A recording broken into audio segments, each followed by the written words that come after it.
নমস্কাৰ এটা নতুন ভিডিঅ' স্বাগতম জনাইছোঁ আৰু আজি অলপমান সোনকালে উঠিলোঁ তাৰমানে কালি অক্ষয় কুমাৰ এটা ইণ্টাৰভিউ চাই আছিলোঁ তাত মানে তেওঁ ক'লে যে 24 ঘণ্টাৰ ভিতৰত যদি 1 ঘণ্টা নিজৰ শৰীৰটোক দিব নোৱাৰে তেতিয়াহ'লে মানে মৰি যোৱাই ভাল এনেকৈ বুলি ক'লে মই মানে হয়তো চাগে সেইটো কাৰণে সাৰ পালোঁ নেকি সোনকালে তেনেকৈ এলাৰ্ম চেলাৰ্মবোৰ দিয়া নাই কিন্তু মানে সেই উঠি পেলাই ধৰি ল'লোঁ খোজ চোজ কাঢ়িলোঁ অলপমান কাঢ়ি মেলি পেলাই তেনেকুৱা আৰু এতিয়া মানে গা পা ধুই গোসাঁই ঘৰত যাব ওলাইছোঁ আৰু এতিয়া যাবলৈ ওলাইছোঁ মন্দিৰলৈ মানে ভিডিঅ'টোৰ উদ্দেশ্য অন্য একো নহয় আৰু অলপমান মটৰ ব্লগত অলপমান কথা ক'ব লগা থাকিলে সেইটোৱে মূল উদ্দেশ্য মানে আৰু মন্দিৰ আহি পাইছোঁহি মন্দিৰত সেৱাটো কৰি লওঁ তাৰপিছত আৰু প্ৰসাদ দিলে প্ৰসাদ ল'লোঁ প্ৰসাদ এতিয়া খোৱা নাই অকণ দেৰি হ'ব এতিয়া বান্ধি লৈছোঁ আৰু এয়া মন্দিৰৰ গণেশ মন্দিৰৰ পৰিৱেশ খুব বেছি ভাল লাগে ইমান এটা ধুনীয়া বতাহ মাৰি আছে তাত মানে সেৱা কৰোঁতে ভাল লাগিছে পৰিৱেশটো মন্দিৰৰ পৰা ওলাই আহিলোঁ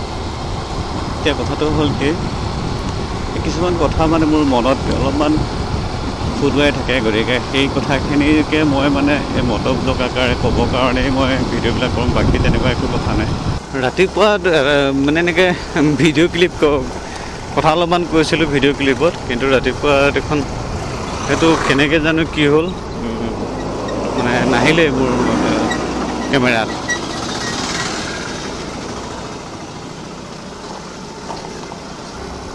এতিয়া সেই কথাখিনি মানে ৰাতিপুৱা সেইকাৰণে আধৰুৱা টাইপ হ'ল আৰু কি হ'ল মানে মই সেই মন্দিৰৰ কথা কৈ আছিলোঁ মানে মন্দিৰৰ পৰিৱেশটো খুবেই বেছি ভাল লাগিছিল আৰু মোৰ ভিডিঅ' চিডিঅ'ত ধৰি লওক মন্দিৰৰ পৰিৱেশটোতো মই বেছিকৈ দেখাওঁ মানে ভগৱানৰ মন্দিৰলৈ যোৱা বা ভগৱানক সেৱা কৰা মানে শাস্ত্ৰমতে যদি আমি ভগৱানক মানে বুজি কয় আৰু যে ভগৱান মানুহৰ হৃদয়ত থাকে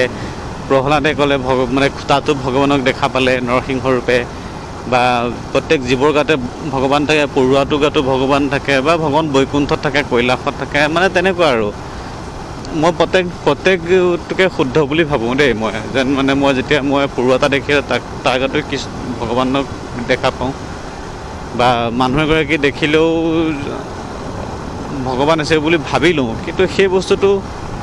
অলপমান খন্তেকীয়া হৈ যায় মানে কিন্তু মই যেতিয়া মন্দিৰত যাওঁ মন্দিৰত গ'লে মানে কি হয় মই অলপ সময়ৰ কাৰণে তলমূৰ কৰি পেলাই মানে অলপ সময় মানে যেতিয়া তলমূৰ কৰি থাকোঁ অলপ সময়ৰ কাৰণে মোৰ এনেকুৱা লাগে যেন মই ভগৱান মোৰ সন্মুখত থিয় হৈ আছে সেই ফিলটো আহে গতিকে মোৰ মন্দিৰত ভাল লাগে গৈ পেলাই আৰু যোৱাকালি মানে এটা নিউজ পাইছিলোঁ ক'ত জানো পালোঁ মই হেৰিয়া ক'ত আছিলে পাহৰি গ'লোঁ নহয় জেগাটোৰ নাম নাহৰকটীয়ানে সেইটো চাইডে আছিলে নেকি মানে এজন নৱম শ্ৰেণীত পঢ়া ল'ৰা এজনে ছুইচাইড কৰিছে তো মাজতে শুনিলোঁ সেই গুৱাহাটীত বহুত মানে চোকা ছাত্ৰ এজনে তেনেকৈ ছুইচাইড কৰিছিলে কেশৰী পাপা নেকি লিখি পেলাই গতিকে মানে তেনেকুৱা ঘটনাটো প্ৰায় ঘটনা ঘটি থাকে কিন্তু কথাটো হ'ল কিয় ঘটি আছে মোৰ বোধেৰে কওঁ যে হতাশাত ভুগিছে আৰু হতাশাত ভুগিলে মানুহে সেইটো পন্থা লয় হতাশাত কিয় ভুগিছে মোৰ এনেকুৱা লাগে আজিকালি মানুহে হাঁহিবলৈ পাহৰি গৈছে মানুহবিলাক বেছি মোবাইল কেন্দ্ৰিক হৈ গৈছে মানুহবোৰ গতিকে মানে এনেকুৱা হয় 4-5জন বন্ধু লগ পালেও চবে মোবাইলহে টিপি থাকে কিন্তু বোলে কিবা এটা ৰসাল টপিক এটা উলিয়াই পেলাই হাঁহোঁ সেই বস্তুটো দেখা পোৱা নাযায় আৰু এটা কথাটো হ'ল কি মানুহে বৰ্তমান এনেকুৱা এটা সময় আহিছে মানে ছ'চিয়েল মিডিয়াত মানুহে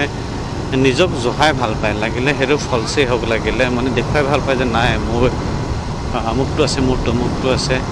সেই বস্তুটো ভাবোঁ মই সেইটো এটা মেইন কাৰণ হ'ব পাৰে আৰু এই ক্ষেত্ৰত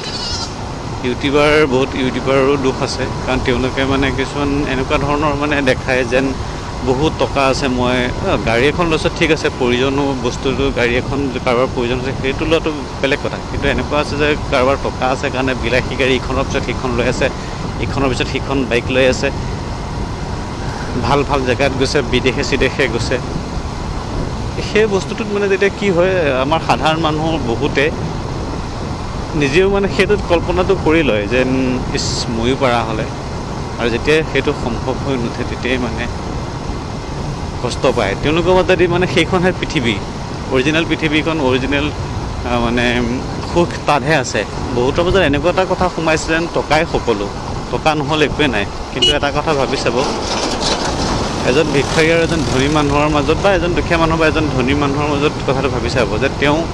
গছৰ তলতো আৰামত শুই দিব পাৰে তেওঁৰ কোনো টেনশ্যন নাই কি ধুনীয়াকৈ টোপনি যায় আপুনি চাব আৰু এজন ধনী মানুহ শান্তিৰে শুব নোৱাৰে কিয় নোৱাৰে তেওঁ শান্তিৰে ক'লেও ওলাই যাব নোৱাৰে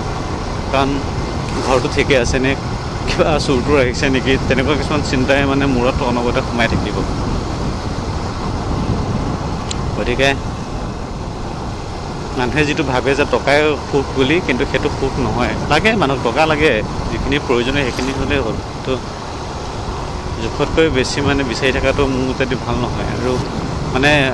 আমাক সৰুৰে পৰা মই ভাবোঁ আমাক সৰুৰে পৰা ভাগৱতৰ শিক্ষা দিব লাগিছিলে একচুৱেলি আমি মানে ভাগৱতত সেই বস্তুটো পোৱা যায় যে টকা নহ'লে মানুহ যে সুখী হ'ব পাৰে সেই বস্তুটো পোৱা যায় মই আগতে ভাগৱত শুনা নাছিলোঁ বা ভাগৱত ব্যাখ্যা শুনা নাছিলোঁ কিন্তু যেতিয়া মোৰ 2023 চনটো বহুত বেয়া গৈছিলে তাৰপিছত মানে মই এদিন ঘপককৈ ভাগৱত শুনি পেলাই এতিয়া মোৰ মানে সেইটো নিচিনা হৈ গ'ল গতিকে মানে সঁচাকৈ তাত মানে বহুত উত্তৰ পোৱা যায় মানে যিখিনি আমাৰ জীৱনত মানে বহুত কামত আহে যিসকলে নুশুনে তেওঁলোকে বুজি নাপাব এতিয়া ধৰি ললোঁ ভগৱানক বহুতে এনেকুৱা ধৰণে পূজে মানে ভগৱান মানে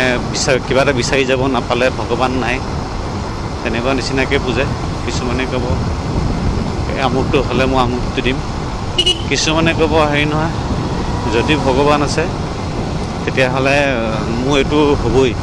আৰু যদি নহয় তেতিয়াহ'লে মানে মোৰ বেমাৰটো ভাল তেতিয়াহ'লে ভগৱান নাই আৰে ভগৱানক কিয় বিচাৰিব লাগে ভগৱানে জানে ন কাক কি দিব লাগে নিস্বাৰ্থভাৱে ভগৱানক পুজিলেই হ'ল একো বিচাৰিব নালাগে নহয় ভগৱানে চব জানে কাক মই সেইটোৱে বুজি পাওঁ মই একো নিবিচাৰোঁ ভগৱানৰ ওচৰত আৰু আহি ঘৰ পালোঁ আপোনালোকে গম পাইছিলে যে মই মোৰ বাৰ্থডে দিনাখন দুখন কিতাপ আগবঢ়াম বুলি কৈছিলোঁ আৰু সেই অনুসাৰে 95গৰাকীয়ে ক'লে আগ্ৰহী বুলি তাৰ ভিতৰত মই লটাৰী কৰি কাৰণ দুখন কিতাপ আছিলে দুজনক বাচিছিলোঁ মৌচুমী হাজৰিকা আৰু ববিতা বৰা কিন্তু মই লাইভতো কৈছিলোঁ আৰু ভিডিঅ'টো কৈছিলোঁ যে তেওঁলোক যদি আগ্ৰহী আছে তেওঁলোকে আগ্ৰহী বুলি লিখিছিলে কিন্তু মই তেওঁলোকৰ বিষয়ে একো নাজানো কোন হয় কি হয় গতিকে মই ভিডিঅ'ত কৈছিলোঁ যে তেওঁলোকৰ এড্ৰেছটো দিবলৈ কিন্তু তেওঁলোকৰ যিহেতু কোনো ৰেছপন্স নাপালোঁ তাৰ পাছত মই পুনৰ ক'লোঁ পুনৰ এটা ভিডিঅ' ক'লোঁ যে তেওঁলোকৰ যিহেতু একো ৰেছপন্স নোপোৱাৰ কাৰণে মই আৰু কোনোবা আগ্ৰহী যদি জনাবৰ কাৰণে ইয়াতে মই বেছি মানে সেইটো ভিডিঅ'ত যিহেতু বহুতে মানে কেইজন মানে আগ্ৰহ প্ৰকাশ কৰিছিলে গতিকে মই তাৰ ভিতৰত দুগৰাকী চিলেকশ্যন কৰিছিলোঁ হিমাংগিনী দাস তেওঁলোককো লটাৰীৰ মাজেৰে কৰিছিলোঁ হিমাংগিনী দাস তেওঁ যেনিবা তেওঁ এড্ৰেছটো তেওঁ আগ্ৰহী বুলি লিখাৰ লগত তেওঁ গোটেই এড্ৰেছটো দিয়ে দিছিলে গতিকে তেওঁলোকে পঠোৱাত মোৰ একো প্ৰব্লেম নাই আৰু এগৰাকী আছিলে পাপৰি দত্ত তেওঁ যদি মোলৈ এড্ৰেছটো পঠিয়ায় তেতিয়াহ'লে মোক পঠাবৰ কাৰণে মোৰ সুবিধা হ'ব আৰু এটা ভাল লগা খবৰে মই ভিডিঅ'টো সামৰিব ওলালোঁ তাৰমানে মোৰ অন্য এটা চেনেল আছে অনুপমছ বুক কালেকশ্যন বুলি চেনেলটোত 100টা ছাবস্ক্ৰাইবাৰ হৈছে মানে মই ভাল লাগিছে যে কিতাপ পঢ়া মানুহ 100জন পাইছোঁ মই তাতে মানে মই ভিডিঅ'ৰ বেছি ভিডিঅ' দিয়া নাই সামাৰি হিচাপে মই ধৰি লওক কিতাপবিলাক পঢ়ি পেলাই সামাৰি দিবলৈ চেষ্টা কৰিছোঁ গতিকে পাৰিলে এপাক চাবচোন অনুপমছ বুক কালেকশ্যন বুলি আৰু পাৰিলে সঁহাৰি জনাব যদি আপোনালোকৰ আগ্ৰহী হয় তে ভিডিঅ'টো ইয়াতে সামৰিব ওলালোঁ কেনেকুৱা পালে ভিডিঅ'টো জনাব লগ পাম অন্য এটা নতুন ভিডিঅ'ৰে আশা কৰোঁ সকলোৰে দিনবোৰ শুভ হওক তাৰে কামনাৰে ভিডিঅ'টো সামৰিলোঁ ধন্যবাদ